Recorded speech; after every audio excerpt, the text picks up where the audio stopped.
Shalom, selamat pagi. Jumpa lagi dalam program Sapaan Kasih. Saya percaya bahwa kasih Tuhan, damai sejahtera Tuhan menyertai kita dimanapun kita berada. Bapak Ibu dimanapun berada. Jumat 19 Desember. Dan sebelum kita mulai perenungan kita pada pagi hari ini, mari kita berdoa. Terima kasih Bapa di surga untuk segala berkat dan kasih setiamu dalam kehidupan kami. Kami bersyukur di pagi hari ini Tuhan kami boleh bangun. Itu juga semua karena kebaikan-Mu Tuhan. Tuhan, sebelum kami memulai segala aktivitas kami, biarlah di pagi hari ini Tuhan kami datang kepadamu, mencari wajah-Mu Tuhan, juga mendengarkan juga setiap perkataan-Mu. Berkati kami dimanapun kami berada Tuhan.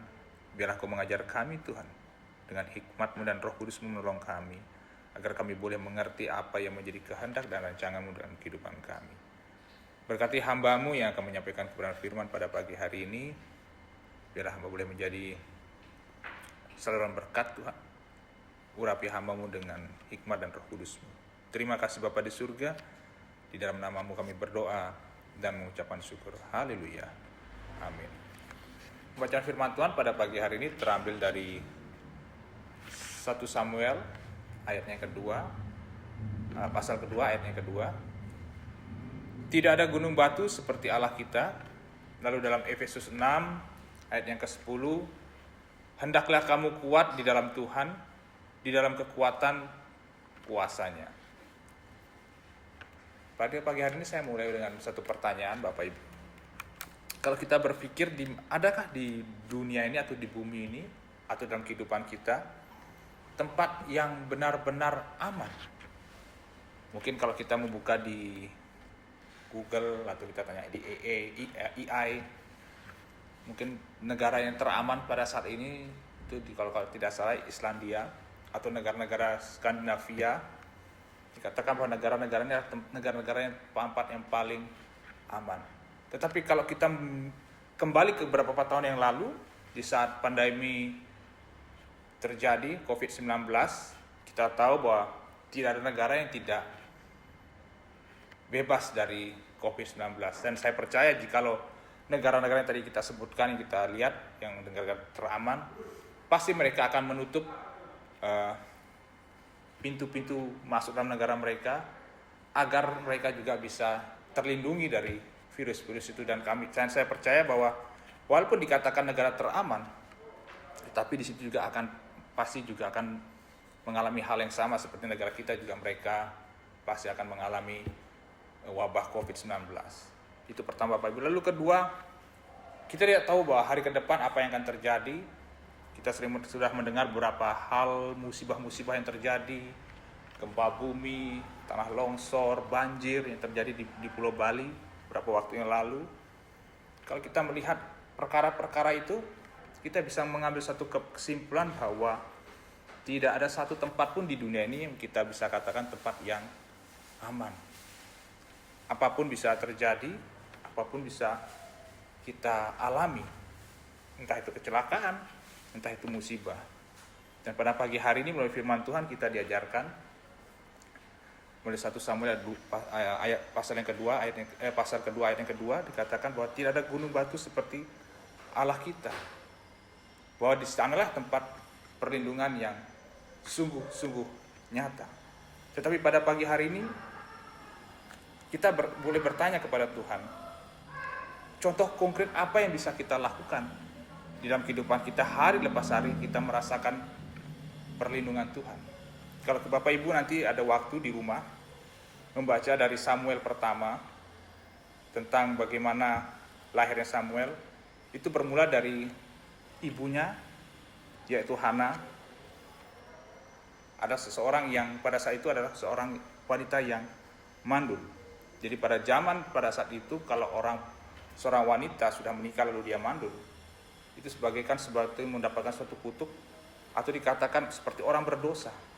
Dan saya percaya bahwa sampai hari ini pun juga setiap ibu atau setiap wanita yang mengalami hal seperti itu, ada tekanan sosial atau tekanan batin yang akan dialami, dan itu menjadi sesuatu yang tidak mengenakan dalam kehidupan seorang wanita. Di situ kita bisa melihat bahwa Hana mengalami sesuatu pergumulan yang sungguh amat besar. Dia mengalami bully dari madu dari suaminya, dan dia mengalami begitu banyak permasalahan sehingga pada suatu saat dia datang ke bait Allah. Di situ dia berdoa kepada Tuhan. Di dalam doanya dia mencurahkan segala sesuatu yang ada yang terjadi dalam kehidupannya, apa yang dirasakan hatinya kepada Tuhan, sampai Imam Eli melihat dipikir Hana ini adalah orang mabuk, tetapi dia menjelaskan kepada Imam Eli bahwa apa yang dia alami. Kalau Bapak Ibu nanti baca dalam 1 Samuel pasal 1 ayat 13 itu dikatakan, bukan tuanku, aku seorang yang sangat bersusah hati. Anggur ataupun minuman yang memabukkan tidak kuminum, melainkan aku mencurahkan isi hatiku di hadapan Tuhan. Lalu apa yang menjadi pesan pada pagi hari ini dari kita tadi? Saya mengawali dengan tempat perlindungan. Saya mau katakan bahwa realita yang kita bisa hadapi, yang kita bisa alami dalam kehidupan kita, kita mencari tempat perlindungan adalah di saat kita berdoa kepada Tuhan.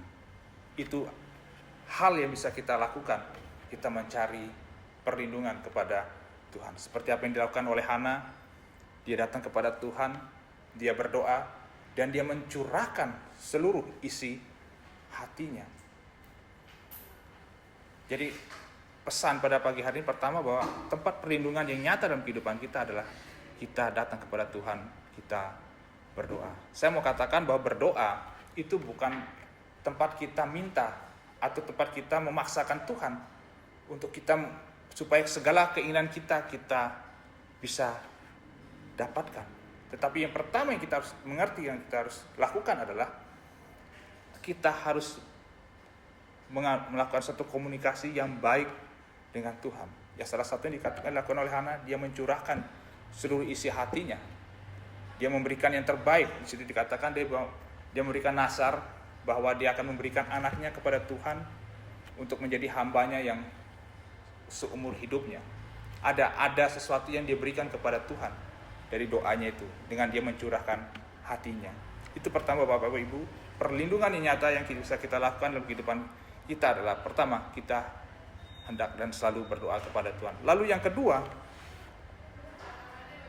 kita percaya kepada firman Tuhan.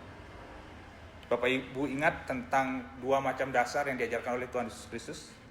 Bagaimana orang yang mendengarkan firman Tuhan dan melakukan firman Tuhan, diumpamakan dia sebagai seorang yang membangun rumahnya di atas batu, dan terjadi banjir, terjadi angin, terjadi gempa bumi ataupun bencana, rumah itu tetap berdiri karena dibangun di atas batu. Karena dia adalah orang yang percaya kepada firman Tuhan dan orang yang melakukan firman Tuhan. Dan begitu pun juga sebaliknya, orang yang tidak percaya, apalagi tidak melakukan firman Tuhan, Tuhan umpamakan dia adalah sebagai orang yang mendirikan rumahnya di atas pasir.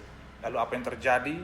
Di saat bencana datang, angin, hujan, banjir, rumah itu menjadi hancur karena berdiri dibangun di atas pasir yang dimana tidak ada kekuatan untuk menopang rumah itu. Rumah ada tempat kita berlindung dari panas, dari hujan, dari segala cuaca, di mana kita bisa beristirahat, di mana kita bisa menikmati berkat Tuhan dengan makanan, minuman, apapun, bersenda gurau dengan keluarga. Tapi jika rumah itu tempat perlindungan kita hancur karena kita tidak percaya dan tidak mengandalkan Tuhan melalui firman-Nya, dan itulah yang akan terjadi dalam kehidupan kita. Kalau Bapak Ibu membaca dalam Efesus 6 ayat 10, di situ dikatakan bahwa judul perikopnya adalah perlengkapan rohani. Sesungguhnya yang tempat perlindungan yang nyata dalam kehidupan kita adalah terjadi dalam hati dan pikiran kita. Apapun yang dilihat secara di luar ini adalah manifestasi dari apa yang terjadi dalam hati dan pikiran kita.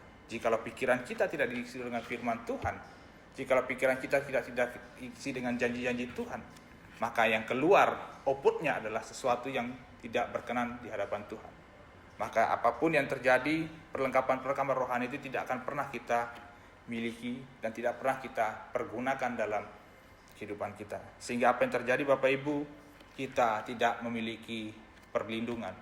Dan saya mau katakan pada pagi hari ini bahwa perlindungan yang nyata dalam kehidupan kita hanyalah di dalam Tuhan Yesus Kristus. Bagaimana caranya? Pertama dari saya katakan, harus kita sering-sering berdoa, harus memberikan waktu untuk kita berkomunikasi dengan Tuhan. Kita boleh mencurahkan segala kerinduan hati kita di hadapan Tuhan. Dan kita harus percaya, bertumbuh, tertanam di dalam firman Tuhan. Sehingga perlengkapan rohani-rohani yang ada dalam Efesus 6, ayat yang pertama sampai yang ke-10 itu terjadi dalam kehidupan kita semua. Maka perlindungan Allah, perlindungan Tuhan Yesus Kristus nyata dalam kehidupan kita. Responi firman Tuhan pada pagi hari ini, kita akan menaikkan pujian, mulia, mulia namanya.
Mari kita berdoa.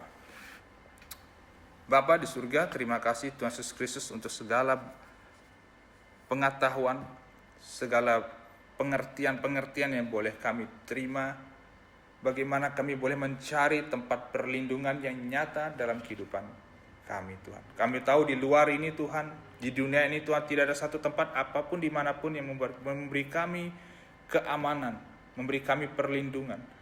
Hanya Tuhan Yesus Kristus sajalah yang memberi kami perlindungan. Engkau melindungi kami dari kehidupan kami, Tuhan, dari segala perkara-perkara yang akan kami hadapi. Terima kasih untuk firman Tuhan pada pagi hari ini, Tuhan. Wah, memang benar, kami harus tetap setia di dalam Engkau, tertanam di dalam firman-Mu, Tuhan, dan percaya kepada firman-Mu. Dan kami terus tidak jemu-jemu untuk berdoa, untuk terus berkomunikasi dengan Engkau, Tuhan. Bertanya jawab, Tuhan, dengan Engkau, Tuhan. Apa yang menjadi kehendak dan rancangan-Mu dalam kehidupan kami. Terima kasih, Tuhan, dan hamba-Mu juga mau berdoa, Tuhan, untuk segala kehidupan anak-anak-Mu, hamba-hamba-Mu di hari ini, Tuhan. Engkau tahu banyak pergumulan-pergumulan yang kami hadapi, Tuhan. Dan kami percaya, Tuhan Yesus Kristus, bahwa Engkau Allah yang tahu, Allah yang setia, ada yang selalu menyertai kami dalam segala perkara-perkara kehidupan kami. Tuhan, tolong yang sakit, Tuhan pulihkan dengan oleh kasih dan kuasa-Mu, Tuhan. Orang-orang yang mengalami permasalahan dengan keluarga mereka, Tuhan, hubungan suami dengan istri, orang tua dengan anak, Tuhan pulihkan. Bagi mereka yang mempunyai kerinduan untuk memperoleh pekerjaan, Tuhan akan memberikan pekerjaan yang sesuai dengan apa yang menjadi kerinduan hati mereka. Dan Tuhan Yesus berkati kami pada hari ini, apapun yang akan kami lakukan Tuhan, dalam pekerjaan kami, dalam pendidikan kami, dalam pelayanan kami, semuanya Tuhan kami serahkan ke dalam tangan Tuhan Yesus. Pimpin kami Tuhan, sertai kami Tuhan, dan jaga kami Tuhan. Terima kasih Tuhan Yesus, di dalam nama-Mu Tuhan kami berdoa dan mengucapkan syukur. Haleluya. Amin. Tuhan Yesus memberkati.